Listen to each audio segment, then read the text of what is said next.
Se llevó a cabo la consulta popular, ganó el sí, pero solo participó el 7% del padrón. Analizaremos este hecho. También hubo reacción del presidente López Obrador y de los partidos políticos. Cada quien vivió una consulta distinta.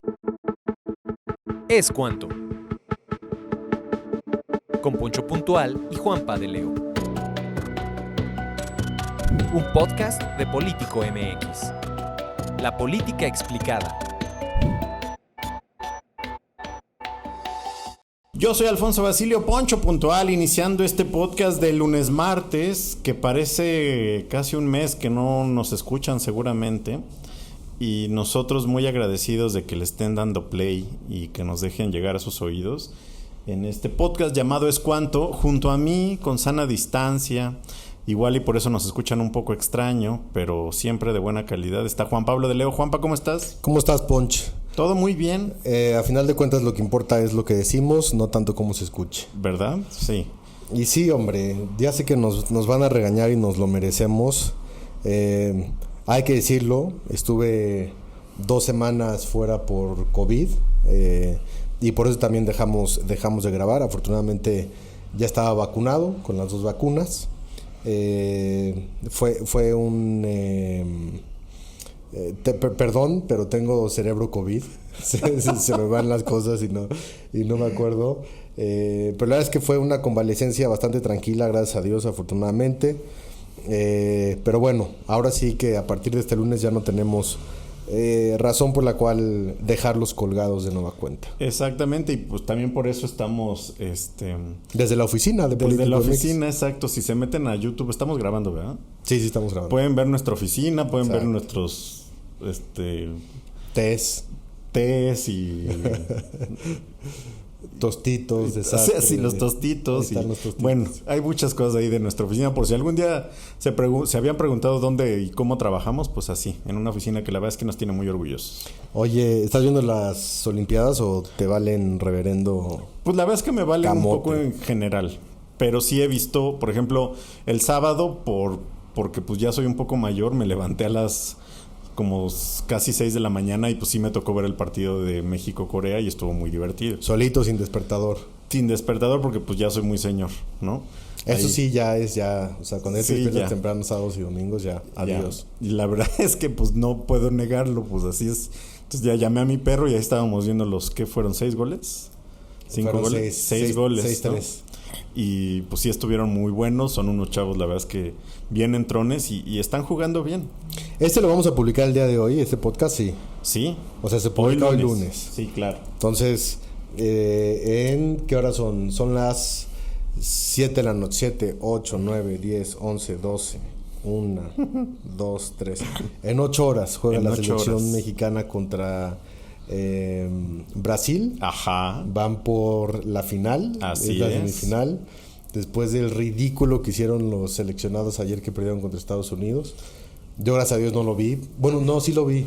Pero estabas al aire, ¿no? Estaba al aire, pero tenía mi iPad pues, el partido. No serías Juan Pablo. Estaba ahí el pobre Marco Antonio Baños y yo mentando madres del Tata Martino. Claro.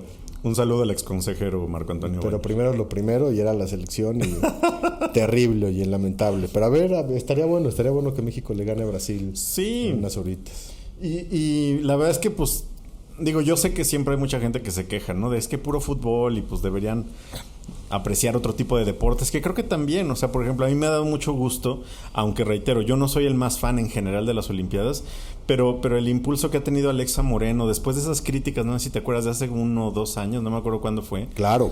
De por su físico y que todo el mundo la criticaba. Y pasó a ser heroína nacional. Y ahora es heroína nacional y además una declarada otaku que le encanta el anime y está feliz en Japón y me parece que algo tuvo que ver con su uniforme, ¿no? Y la música que eligió las canciones. ¿Qué es otaku?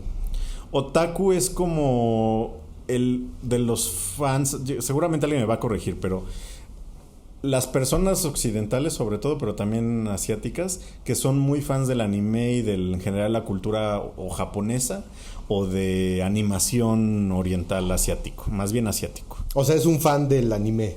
Básicamente. No necesariamente japonés, más bien... Del anime, exacto. Porque además allá en estas épocas pues ya hay mucho anime coreano, chino, que pues ya está dándole la competencia a los japoneses, ¿no? Y anime es una caricatura japonesa.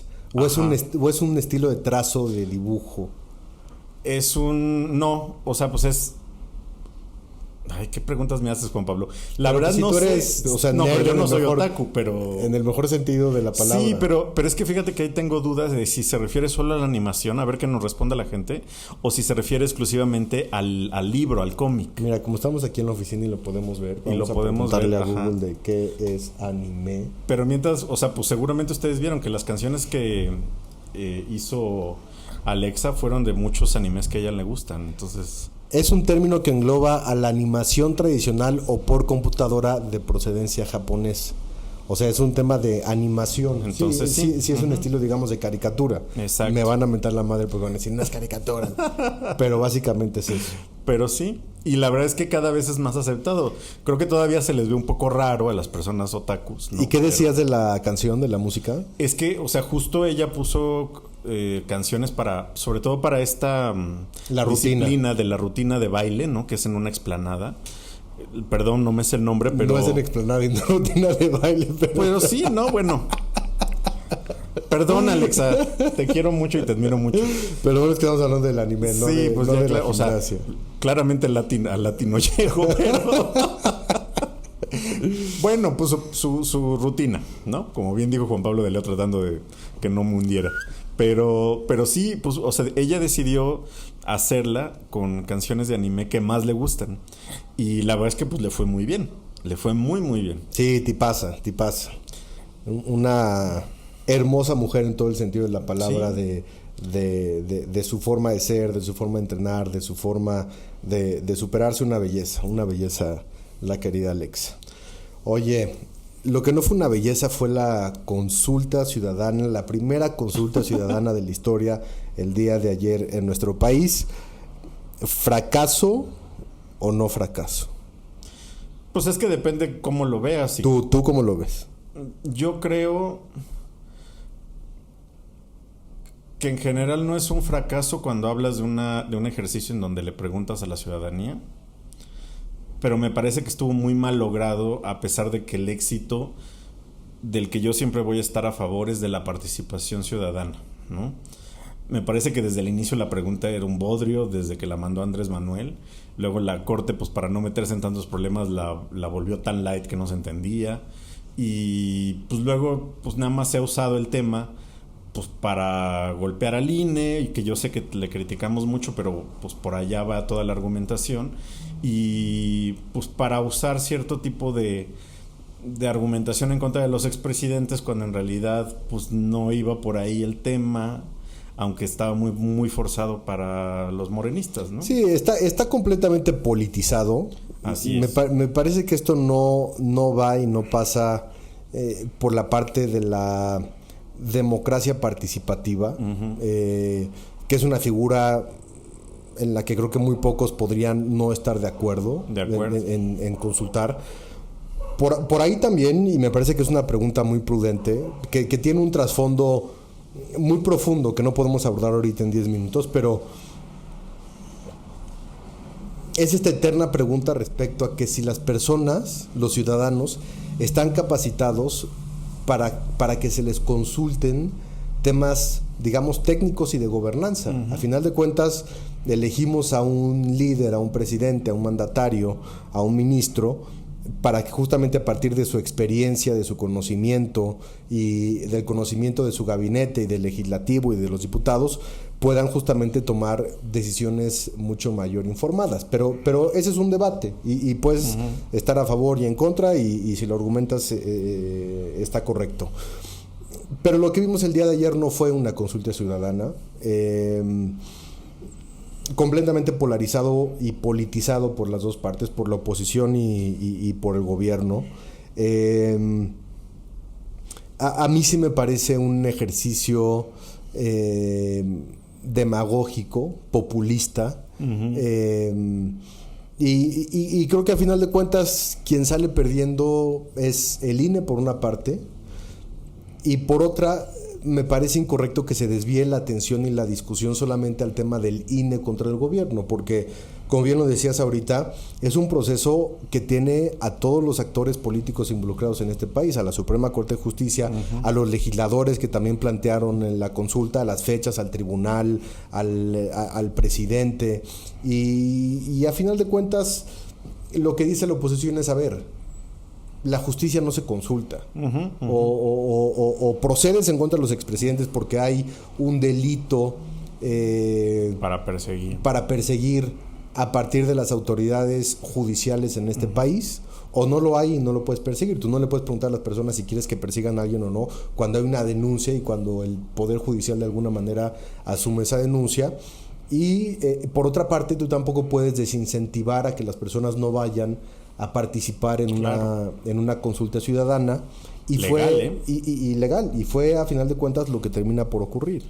Sí, o sea, definitivamente la participación de 7%, cuando la ley marca que mínimo necesitas 40%, que ahí también podemos entrar en todo un debate, si 40 es muy alto de acuerdo a lo que marca la ley, porque además fue recientemente reformado, sería lo mínimo necesario correcto, digamos, para que sea vinculante una consulta. A lo mejor se requiere menos, no lo sé. ¿Quién planteó que fueran 40 para que fuera vinculante? El legislativo. Sí, claro, todo fue aprobado por los diputados. El legislativo morenista.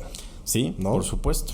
Y ahí también es donde pues muchos de la oposición, y sobre todo los del INE, se enojan porque les echan la culpa y entonces luego dicen, pero pues es que los diputados así lo aprobaron, nosotros estamos amarrados de manos. Y los morenistas dicen, no, pues estos malditos que son... Y créanme que no estoy defendiendo al INE en muchas cosas, pero aquí creo que hay una narrativa que, híjole... Y es eso, tienes toda la razón, es una guerra de narrativas. Sí, tal cual. ¿Qué narrativa es la que va a ganar? A final de cuentas, como bien dices, no llegaron al 40%, no es vinculante, no hubo participación, el INE tuvo 500 millones de pesos para organizarle y con eso pudo y punto. Y lo que estamos viendo justamente en esta politización es un tema de encuadres, de framings, de narrativas de las dos partes, y nos quedamos en esa discusión de qué narrativa es la que va a ganar, y perdemos de vista lo que implica otra vez una consulta ciudadana histórica. Sí, o sea, y porque creo que ese es el tema, porque, digamos, yo ayer leía, y yo sé que mi círculo social pues no es representativo de México, pero a un par de amigos que no son especialmente amantes de la 4T, pues sí son muy progresistas. Y decían, yo sí quiero participar porque es un ejercicio democrático, en donde pues está avalado por la ley, ¿no? Y porque además yo sí creo que los actores del pasado, entiendas, expresidentes, pues deberían tener pues cierta investigación, y aunque pues no debería necesitar que me lo pregunten, pues me lo están preguntando y yo quiero manifestar que estoy de acuerdo, ¿no? Probablemente esa es la menor de las posturas, pero al final, o sea, por ejemplo, yo veía a Ciro Murayama, el consejero del INE, peleándose con Genaro Villamil con estas narrativas, porque Villamil decía que él es el titular de los medios públicos en este gobierno. Decía, pues es que el INE cambió de último momento las casillas y fueron 46%, y Murayama le respondía en Twitter, no es cierto, eso es falso lo que tú estás diciendo, porque solo se cambiaron 100 y tantos casillas o menos, creo, de toda del gran total. 50,000, había 50 y tantos mil.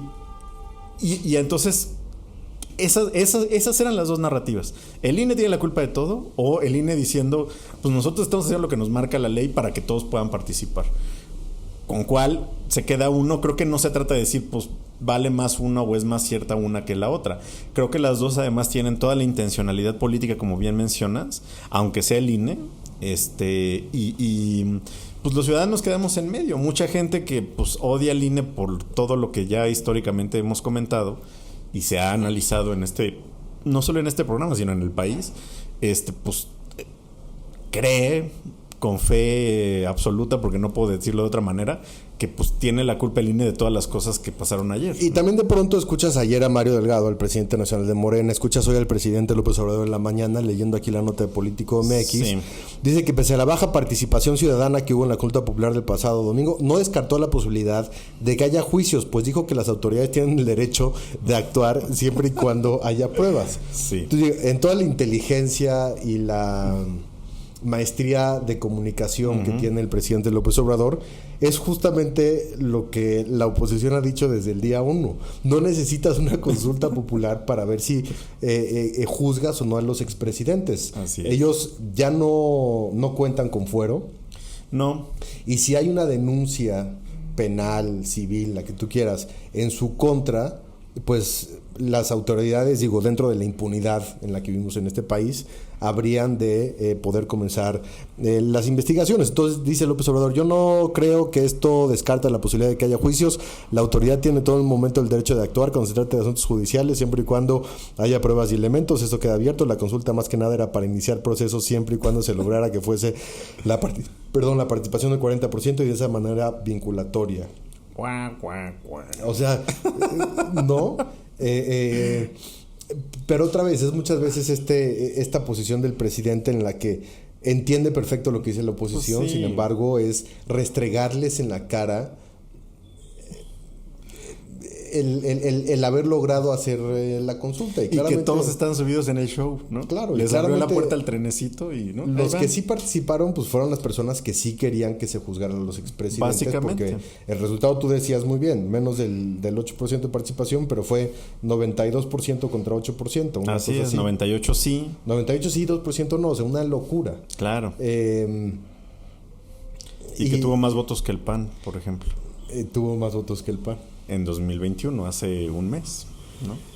Y lamentablemente nos quedamos justamente en esa discusión cuando me parece que la verdadera discusión tendría que ser el tema de la consulta popular, de cómo sí puede funcionar, de lo que implica una democracia participativa, una democracia deliberativa, que hay muchas cosas en las que yo la verdad es que no estoy de acuerdo. Creo que hay temas que son muy técnicos y que somos una sociedad muy poco informada y politizada como para poder opinar, no sé, acerca de presupuestos, acerca de gasto público, de a lo mejor programas sociales sí.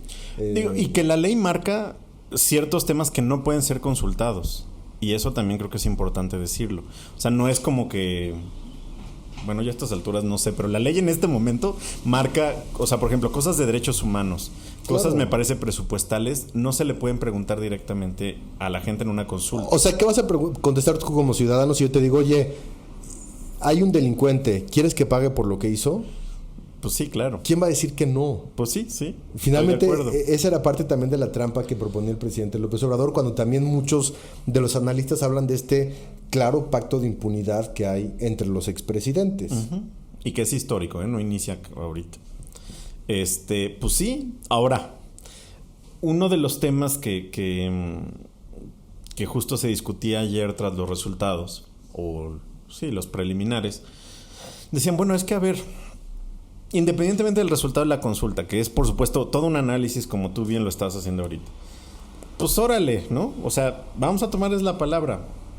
Vamos a crear entonces una comisión de la verdad. Vamos a ver, ¿no? Yo la verdad es que a las comisiones de la verdad siempre les tengo como un poco de distancia, porque históricamente, cuando menos en América Latina, no han sido especialmente eficaces. Y digamos que lo único en ese sentido es la deliberación pública y la permanencia del tema en la discusión nacional. Y recuerdo también a Santiago Nieto, titular de la UIF, que decía hace algunos días, antes de la veda y todo el rollo, decía, bueno, es que la consulta es importante porque algunos de los delitos por los que pudiera indagárseles a los expresidentes han prescrito. Y entonces se requiere pues también cierto respaldo popular de alguna manera para poder empezar a indagar otro tipo de cosas. Porque también ese es uno de los asuntos que creo que tú mencionabas hace un momento, que también es una manera muy hábil del gobierno de la 4T y del presidente López Obrador de decir, esto no es venganza, o sea, esto me lo está pidiendo la gente, no es una persecución política, porque usualmente eso es lo que los políticos luego empiezan a decir cuando hay investigaciones contra ellos, ¿no? Soy un perseguido político, van contra mí porque no les gusta lo que digo, porque yo soy una verdadera oposición, bla, bla, bla. Lo hemos escuchado y lo hemos dicho en este programa infinidad de veces, porque así lo señalan los políticos, pero pues al final creo que si de verdad, y creo que sí pudieran tener una investigación seria, sobre todo con los políticos más recientes, pues que se haga, ¿no? Tanto la fiscalía creo que tiene las facultades. Pero eso no lo tienes que consultar. Pues no. Y pero creo que el presidente en más de una ocasión lo dijo, y sobre todo con el caso, por ejemplo, de Emilio Lozoya, decía que para él era importante el descrédito público. Y aquí en este podcast hemos hablado muchas veces de el circo de tres pistas sobre el que se maneja el presidente, que por una parte tiene que ver con la justicia legal, otra tiene que ver con la justicia mediática y otra con la justicia social. Y la posición del presidente López Obrador de decir, bueno, yo les consulté, o sea, yo sí los quiero perseguir, pero pues ustedes dijeron que no, pues entonces, ¿qué hago si no los puedo perseguir? Sí. Entonces es curarse en salud de cierta manera en este discurso en contra de la corrupción, es mantener este acuerdo y este pacto entre expresidentes en este país, que entre expresidentes no se persiguen, es decir, entre gitanos no se leen la mano. Nunca mejor dicho. Como bien dicen, pero la narrativa del presidente López Obrador va a ser esa, va a ser la narrativa de un presidente que fue el primero en poner sobre la mesa y hacer el intento de juzgar a los expresidentes por los delitos que presuntamente hayan podido cometer. Entonces, hay quien habla de que hay un desfonde de Morena y de que la participación demuestra que el presidente perdió cientos de miles y millones de votos comparado a la votación que tuvo en el 18 con la votación que vimos ayer. Me parece que no va por ahí. No. O sea, me parece que no es una medición de fuerza equivalente la que te da una elección presidencial a la que te da una consulta ciudadana. Y otra vez, me parece que es lamentable que una consulta ciudadana histórica por primera vez se haya utilizado de una manera política como lo estamos viendo, pero tampoco no espero más de nuestra clase política en ningún sentido. No esperaba otra cosa. Pues sí, y seguramente así lo pudiéramos haber visto con cualquier gobierno de cualquier otro partido, ¿no? Eso creo que también es cierto, aunque con la particularidad de que la 4T y AMLO, pues sí, sobre todo AMLO, como bien dices, tiene un manejo muy especial y cuidadoso de cómo va la narrativa, la historia que está contando a partir de este tipo de acciones para que le ayude a sus objetivos. Y efectivamente en esta no era ganarla, era que se participara de alguna manera y estar ahí haciendo el ruido, ¿no? Estoy ansioso por saber cuál será el siguiente tema de discusión nacional, porque desde que entró el presidente López Obrador siempre ha tenido el tema o de Lozoya, sí, o de las elecciones, o de los expresidentes, y en estos momentos, digo, aunque va a ser un tema que va a seguir dando y van a implementar estas comisiones y va a seguir en la discusión pública, a ver ahora cuál va a ser, digamos, el vehículo de polémica y polarización que utilice el presidente López Obrador para mantener este encono que ha planteado de las élites en contra del pueblo. Yo no me atrevo a decir, o sea, digo, nada más adelantó. Ya quiero saber cuál va a ser. Nada más adelantó que para marzo ya viene lo de revocación de mandato. Pero eso falta. Pero falta un poquito. Entonces sí, yo creo que otra cosa. Nos alcanza como para 5 temas más de esos nacionales. Así es que no se nos estén aburriendo, querida familia. Oye, ¿cuánto tiempo nos queda? Porque no, ya nos pasamos por los minutos, pero bueno. Puedes decir lo que quieras. No, pues nada más, o sea, porque también agárrense, y eso creo que lo podemos platicar en los siguientes programas, porque ahora viene el intento de reformar al INE, al Tribunal Electoral. O sea, también esta narrativa va a ayudar a eso. Apalanca muchas de estas cosas que ya se venían diciendo. El INE tenía todo que perder y nada que ganar. La verdad, ¿no? Y eso mismo lo sabían los consejeros, que muy a regañadientes, pero con sonrisas medio falsas, decían: ¡es todo un éxito! Ayer justo me decía Marco Baños en el programa que tiene mucha razón, y tú se la vas a dar también. Ajá. Cada vez se ve más enojado Lorenzo Córdoba. Sí, claro. O sea, en esta consulta ya le cantó la bronca directa a Morena, al presidente, incluso o sea, se le nota ya mucho más enojado. Ademanes y todo. Sí, calificativos, etcétera, etcétera. Y pues es Morena y el presidente contra Ciro y Lorenzo, no necesariamente tampoco el INE, ¿no? Sí, porque son los dos consejeros, hablamos de Ciro Murayama, pues son los dos consejeros que, digamos, pues incluso el representante de Morena ante el INE, Sergio Gutiérrez, en la sesión inicial de ayer. Fue durísimo y dijo: es que estos dos consejeros hicieron una contracampaña y mostró supuestas pruebas y bueno, pues sí, o sea, van por ellos además, y eso creo que lo tienen muy claro. Pues esto no acaba aquí, abróchense los cinturones y me parece que tienes toda la razón. No hay que perder de vista lo que está ocurriendo con el INE, con Lorenzo, con el presidente, y a ver qué va a pasar. Va a estar interesante. Pues ahí está. Gracias a ustedes que nos están escuchando. Disculpen las ausencias, pero pues a veces pasa, ¿no? Y esperemos no vuelva a pasar. Eso pues sí. Pues COVID, ahora sí que pues ¿qué le sí, hacemos? La verdad. Y bueno, pues agradecemos también a todo el equipo de Político MX que está bien, que se están cuidando, que estamos sanos. Agradecemos también al director editorial David Galicia, a César García, productor. Un abrazo, César, que ahorita no nos estamos viendo. Muchas gracias. Gracias, Juan Pablo de Leo. Gracias a ti, Poncho. Yo soy Alfonso Basilio. ¿Es cuánto? Yo, Juan Pablo de Leo. ¿Es cuánto? Hasta luego. Es cuánto. Con Poncho Puntual y Juanpa de Leo. Un podcast de Político MX. La política explicada.